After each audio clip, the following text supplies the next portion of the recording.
नमस्कार, मैं हूं आपके साथ पूर्णिमा मिश्रा। हमारे खास प्रोग्राम क्या कहते हैं नरेंद्र मोदी में आज आपको सुनवाएंगे प्रधानमंत्री मोदी का वो ऐतिहासिक भाषण जो उन्होंने 24 अक्टूबर 2013 को गुजरात के गांधीनगर में दिया।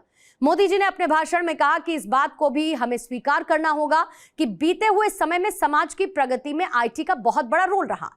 पिछले 30 से 40 वर्षों में उसने इतना बड़ा इंपैक्ट किया है कि पूरी जीवन व्यवस्था में बदलाव आया। लेकिन हम मानकर चलें कि इसके बाद का समय एनवायरमेंट टेक्नोलॉजी का है। मित्रों, आज भले ही हम इस फील्ड में अपनी जगह बनाई होगी, लेकिन किसी एक क्षेत्र को सबसे ज्यादा संकट आने वाला है, ग्लोबल चैलेंजेस आने वाली हैं, तो वो आपके सेक्टर को आने वाले हैं। दुनिया इतनी तेजी से बदलती जा रही है और ग्लोबली इतने नए नए नॉर्म्स एस्टैब्लिश हो रहे हैं और डेवलपिंग कंट्रीज पर वो थोपे भी जाते हैं और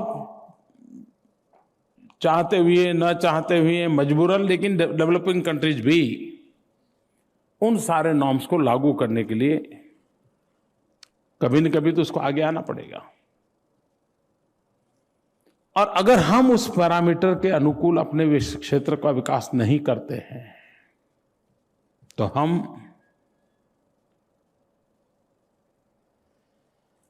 उस समय इस संकट को कैसे झेल पाएंगे। आज मित्रों, दुनिया में कोई सरकार अपनी मनमर्जी से निर्णय कर ले और दुनिया चला ले, वो समय पूरा हो गया है। आपको पूरे एक वैश्विक परिवेश में ही अपने आप की जगह को फिक्स करना होता है। और उस अर्थ में अगर समय रहते हम सोचेंगे तो शायद हमें कम से कम संकटों को झेलना पड़ेगा।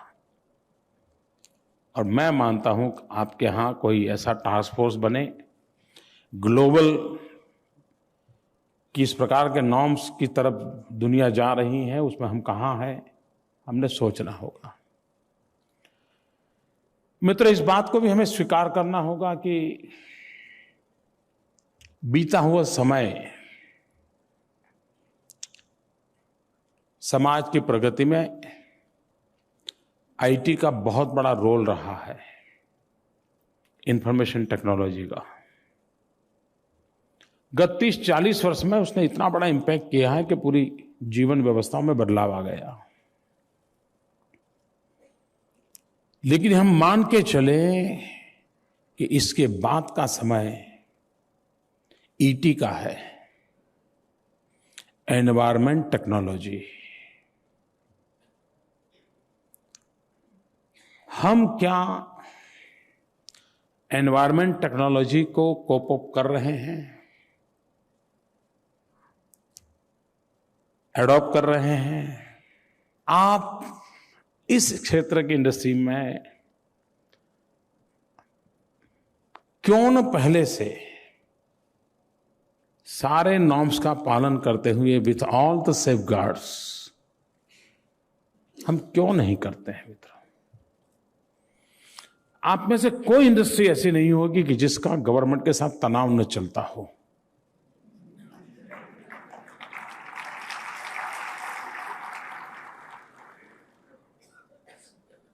ऐसा क्यों? मैं नहीं मानता हूं कि सरकार ने कोई ऐसे कानून बनाए दिए कि जिसको आप कर नहीं सकते हो। आप कर सकते हो, लेकिन आपने तय किया है कि यार चलता है, चलने दो। और मित्रों, कभी वहां पर आप ही के लोगों को किसी दिन संकट आया तो क्या होगा?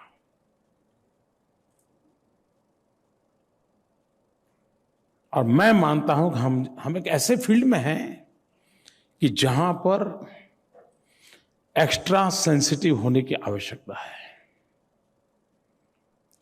हम समाज के हितों को दरकिनार करके अपने हितों की चिंता करेंगे तो हम लंबे अरसे तक अपनी बात को आगे नहीं बढ़ा सकते। मित्रों, एक और विषय जो है, मैं मानता हूं कि ज्यादातर हमने देखा होगा कि अधिकतम हमारी कंपनियां ऐसी हैं जो किसी एक प्रोडक्ट को लेकर के वो मार्केट में एंटर करते हैं और 20-25 साल के बाद भी वो उसी प्रोडक्ट पर गुजारा करते हैं। उसी जो चलती पिताजी ने किया था बेटा भी वही कर रहा है। हो सकता है पहले 5 टन माल बेचता होगा, 25 टन बेचता होगा। पहले टर्नओवर अगर 10,000 करोड़ होगा तभी 20,000 करोड़ होगा। मित्रों, ये कोई सेटिस्फेक्शन का लेवल है क्या?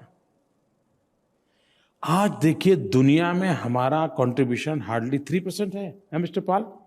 We are only 3% in the export in the global level पर केमिकल फील्ड में, ओनली 3%। कितना बड़ा स्कोप है मित्रों। दुनिया पूरी एनवायरमेंट के इतने कानूनों से जकड़ी हुई है कि वो अपने यहां इस काम को करने के लिए तैयार नहीं है। दुनिया के बहुत सारे देश इस क्षेत्र पे ताले लगा रहे हैं।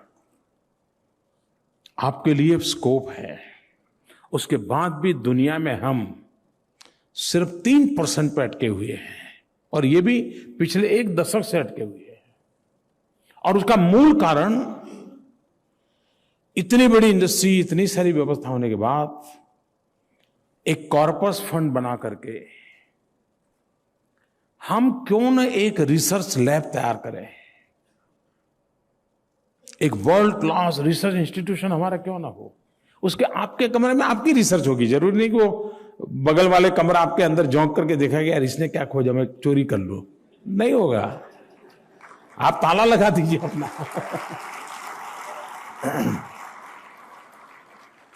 हो सकता है हमारे देश में इंडिविजुअल एक कंपनी के लिए रिसर्च के लिए इन्वेस्टमेंट की सोच नहीं है, उसको लगता है it's a waste of money, ऐसा मानता है वो। लेकिन अगर समूह के रूप में हम करें तो मैं समझता हूं शायद जिस प्रकार से हमने कॉमन एफ्लुएंट प्लांट की दिशा में हम ले गए गुजरात में, पहले अगर उसको एफ्लुएंट ट्रीटमेंट के लिए कहा जाए तो उसको लगता था कि इसके बजाय अफसर को संभालना अच्छा है, अपनी गाड़ी चल जाएगी। फिर वो ट्यूबवेल जैसा करके नीचे डाल देता था। 5-6 साल तो चले जाते थे, फिर गंदा पानी बाहर आने लगता था, फिर पता चलता यार गड़बड़ किया है। लेकिन जब कॉमन करने लगे सबको लगा यार चलिए सबका इकट्ठा है, हम भी हमारी पाइप वहां डाल दे यार, चलिए हो जाएगा, थोड़ा खर्चा होगा। शुरू हुआ धीरे धीरे, उसमें भी कुछ घपले चल रहे हैं, मेरे पास जानकारी है।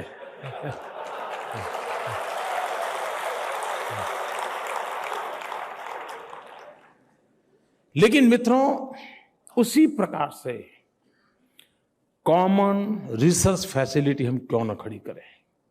आप सोचिए, और मैं मानता हूं नॉट नेसेसरी कि स्टेट के अलग हो, पूरे देश के लिए कोई एक जगह पे केमिकल पेट्रोकेमिकल सेक्टर के लिए, इवन फार्मास्यूटिकल में भी हम जोड़ सकते हैं। क्यों ना हम स्पेशल रिसर्च यूनिट खड़े करें, हम टैलेंट पूल वहां इकट्ठा करें।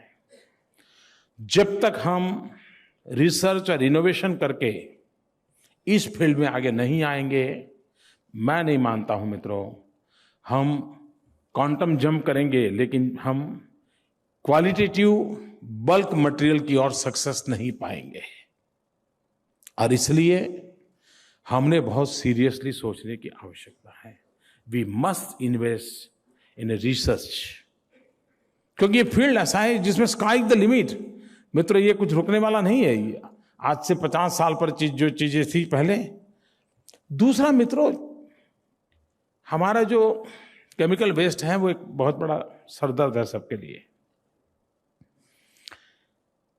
लेकिन आप देखिए, पहले बिजली के जो कारखाने थे जो कोयले के आधार पर चलते थे, तो वहां कोयले की राख, उसके ढेर लगे रहते थे और वो इतने 80-80, 100-100 मीटर ऊंचे होते थे। और उसको निकाल कैसे करना, उसके लिए टेंशन रहता था। सरकार और बिजली कंपनी के बीच झगड़ा ये होता कि इसको कब हटाओगे बताओ, इसी का झगड़ा होता था। मित्रों, समय बदलते वही वेस्ट वेल्थ बन गया। वही कोयला की राख आज प्रोडक्शन मटेरियल में काम आने लग गई, तो आज उसको लेने के लिए टेंडरिंग हो रहा है। मतलब किसी ने रिसर्च किया, किसी ने माइंड अप्लाई किया, तो वो वेस्ट भी। क्या कभी आपने सोचा है कि जो वेस्ट आपके लिए आज बोझ है, वो वेस्ट भी कभी वेल्थ बन सकता है? उसी वेस्ट पे रिसर्च करके, इनोवेशन करके कोई और नई प्रोडक्ट की ओर आप जा सकते हैं जो मार्केट में, और वो संभव है मित्रों, सब चीज संभव है। क्या आप वेस्ट को भी एक बर्डन बना के मान करने के बजाय वेस्ट को भी एक रॉ मटेरियल मान करके उसमें वैल्यू एडिशन करके आप मार्केट में एक नई एंट्री कर सकते हैं मित्रों? तो हम लोगों को टेंशन चला जाएगा मित्रों। आज देखिए, अब इतने सारे केमिकल फील्ड में हो, ये मेडिकल वेस्ट कितना बड़ा टेंशन का विषय है। क्या आप ऐसे कोई केमिकल नहीं बना सकते हैं कि जो मेडिकल वेस्ट का निकाल करने के लिए काम आ जाए? उनका भी काम हो जाए, आपका भी काम हो जाए। मित्रों, हमारी रिक्वायरमेंट के अनुसार रिसर्च, मित्रों सारी दुनिया एक विषय में बहुत बड़ा बदलाव आया है, और वो है holistic lifestyle, environment friendly living. Even वो कपड़ा भी अब केमिकल कलर वाला पहनने को तैयार नहीं है। नेचुरल कॉटन कलर को ग्रो करना, उसमें से बना हुआ कपड़ा और वही पहनना, वहां तक दुनिया आगे बढ़ रही है। हमारे देश में वेजिटेबल कलर, ये हमारी कितनी बड़ी विधा थी मित्रों। पाटन का पटोला हजारों साल से दुनिया में प्रसिद्ध क्यों हुआ? वेजिटेबल कलर के कारण। और उस समय भी लोग इतने कॉन्शियस थे कि केमिकल कलर का कपड़ा नहीं पहनेंगे, वेजिटेबल कलर वाला कपड़ा पहनेंगे, और उसी में पाटन का पटोला पॉपुलर था। 20-20 लाख की कीमत में वो बिकता था।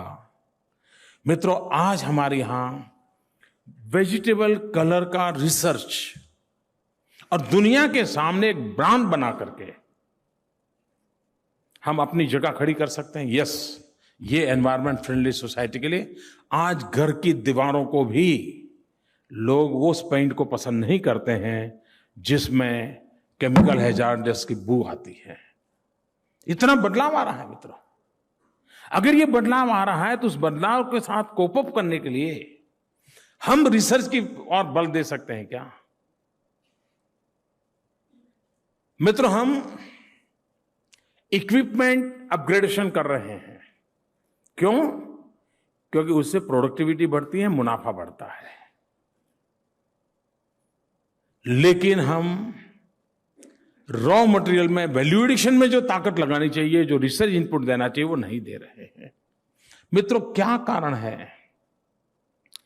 हमारे देश का रॉ मटेरियल विदेशों में एक्सपोर्ट हो। क्या हमारे केमिकल्स फील्ड के लोगों की चैलेंज नहीं है?